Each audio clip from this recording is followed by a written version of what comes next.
নমস্কার, ই নিউজ ভারত এবং খবরাখবর থেকে আমি মলয়। কয়েকদিন আগে আমরা দেখিয়েছিলাম যে হকার উচ্ছেদ ডালনবে চলছে এবং অন্যান্য অনেক জায়গায় চলছে।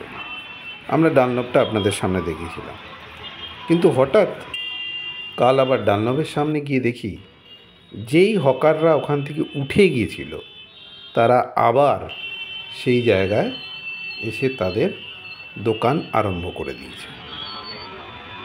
ভালো কথা, কিন্তু এই হকার ওঠানো বা বসানো কেন, কিসের কারণে এই হকার ওঠানো হলো বা কিসের কারণে এদের বসানো হলো, সেটা কিন্তু মানুষের কাছে পরিষ্কার নয়। আপনাদের কাছে কি পরিষ্কার?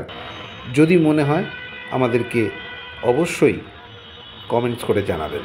সঙ্গে থাকুন, দেখতে থাকুন ই নিউজ ভারত এবং খবরাখবর।